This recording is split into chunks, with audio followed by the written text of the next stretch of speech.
these like tailoring zigzag scissors. They're really good for preventing fraying, especially in bandana fabric. You can totally use regular scissors, but I did find that they can start to shred after time. You're gonna want some jewelry pliers. I recommend at least having 2 of these so you can like have one in each hand. You can do like long nose pliers, or you can do a bent nose plier, which I like for the ribbon crimps. Whichever ones you do choose, just try to get some with like a smooth inside, because if it is the kind with teeth, it will destroy your metal in the jump rings. You're also going to need ribbon crimps. These are the pieces that you're going to put at the end of your bandanas, and you're going to attach your jump ring and your lobster clasp at the end. And these are actually way sturdier than they look. And you will need jump rings. I like to use 8mm. You can use 6, or you can use 10 if you want a little bit bigger, a looser fit. And you'll need your lobster claws clasps. I really recommend splurging on like good quality pieces of hardware. Like I have my not so great quality ones that I use for like the decorative pieces, and then I'll usually do my better quality ones for like the ones that are keeping everything all together, because the last thing you want is to have like a broken piece and the whole thing falls apart. You can do different types of bandana chains. Like I personally like the 2-knot the best, 1 knot on each side and a jump ring in the middle. You can braid it. I actually use this as a bracelet, and you can add like different types of texture or rope or different color bandanas braided into the fabric. There's another 2-knot. This one has 4 for like a little bit of a smaller look. If you want volume and to take up more space, I would just do the 2 knots on the end and, you know, optional jump ring in the middle. Or you can do 3 knots and kind of have that look. So let's do it. You're gonna need, you can do a bandana. I've also been playing around with fabric, which has been fun, like 100% cotton fabric. I found that bandanas are easier to work with because both sides kind of are printed with a pattern, as opposed to fabric, which has like one white side and it's harder to hide. So what I like to do is with my zigzag, I don't really know what these are actually called, scissors, the zigzag scissors, I make maybe like 1 inch to 1.5 inch cuts, slits at the ends of the fabric, and I'll just like cut all the way down because I'm making 150 of them. It's fucking crazy. And then I will just rip it, and it will actually stay really straight, like all of your ribs. Whoa.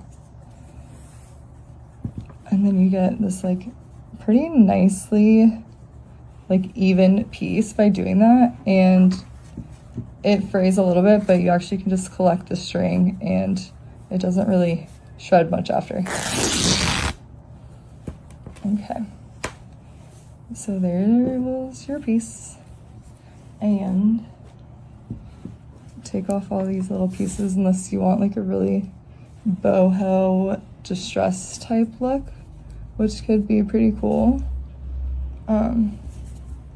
Okay, so you may want to, it doesn't really matter the length right now, maybe just something longer than like 9 inches. This one's maybe about like a foot something right now.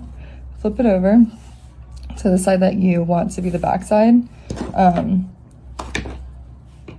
and what you're gonna do is to kind of like hide this part of the bandana, you're just gonna fold this top half over, and then you're going to fold in the bottom half over.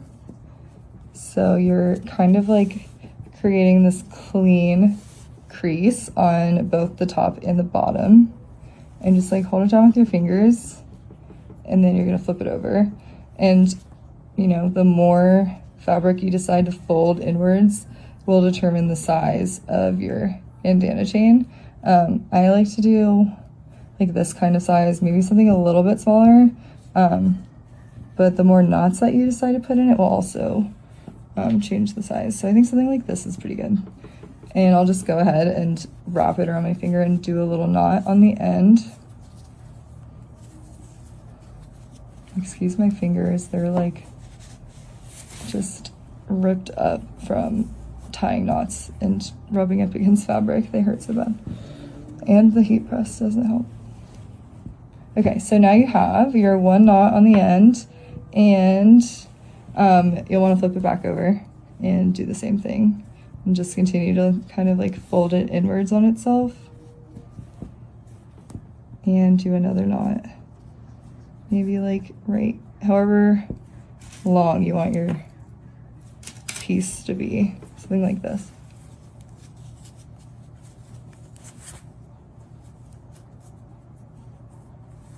And yeah, like that's pretty good. And so you'll see that this crease or this fold will kind of maintain itself as it has the two knots on the end.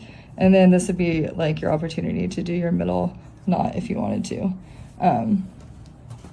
And I don't have exact measurements, I just kind of eyeball it, but I try to line up the knot maybe like to the seam or a little bit before the seam, like right there,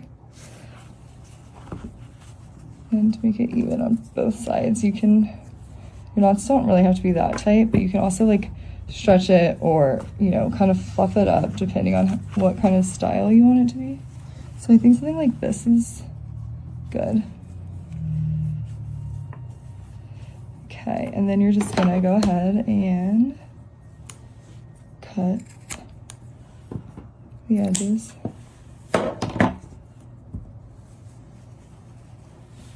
And you'll have something like this. The jump ring and the lobster claw will take up a little bit of space on the ends, so that's where you'll start to get into the mesh sides. I know like this looks kind of big or fluffy right now, but I'm gonna put a jump ring in the middle and that will kind of bring it down a little. But first, we're gonna do our ribbon clasps, crimps, I don't know, whatever. Let's see. I like to open mine up just a little bit so I can get the fabric in there.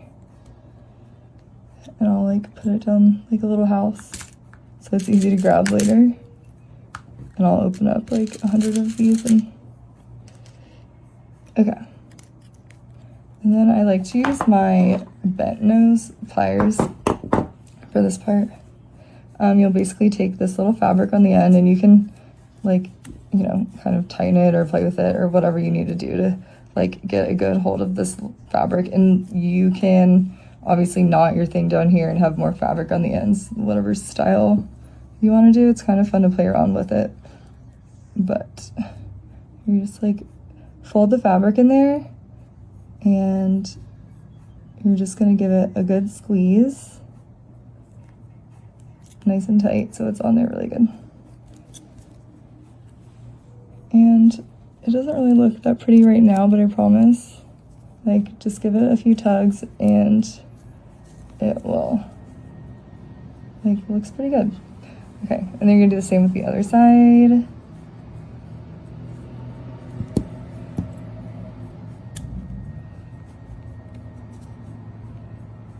And, okay.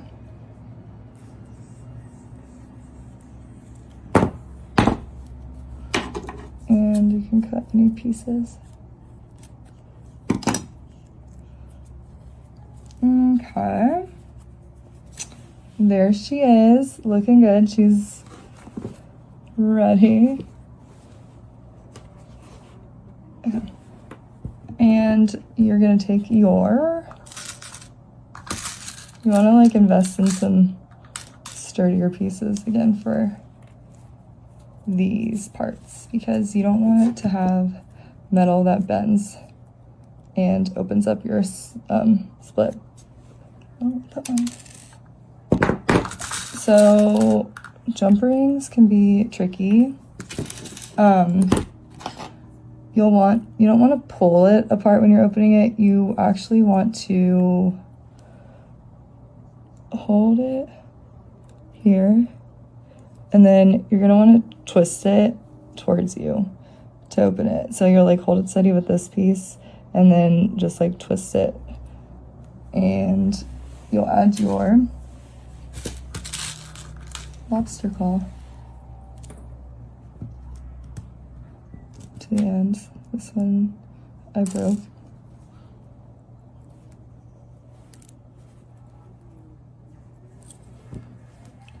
And now that you have your lobster claw and your jump ring, you attach your crimp. And you'll do the same thing to close it, just like hold it and twist it closed. And you'll want to like either hear it or feel some sort of like click, and that will be a good indication that it's on there pretty tightly. I don't know, sometimes I'll think that my jump ring's closed and then it will actually just slip right out.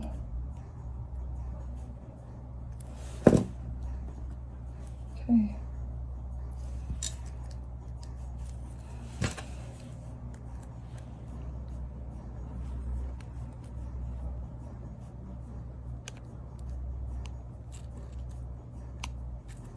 Cool.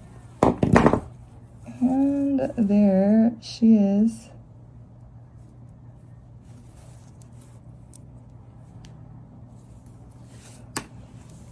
And last but not least,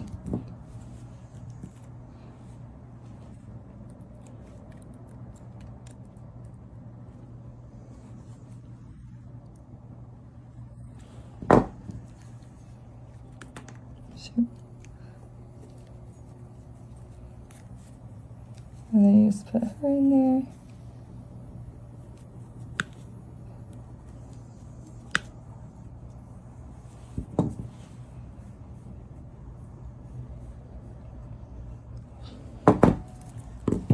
It's like my favorite part is putting the jump ring in the middle and like kind of fluffing it up a little,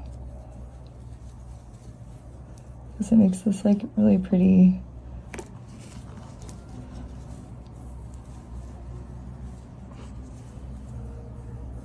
Yeah, I don't know, she's pretty cute. And then you'll just hook her into the sides.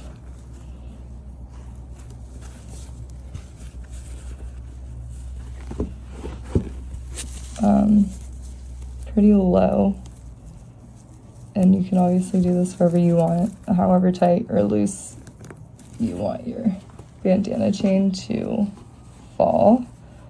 And they're pretty forgiving, like you can kind of like manipulate it however you want to adjust your bandana chain. I don't know, I'd actually probably make it a little bit tighter, but yeah, there you go.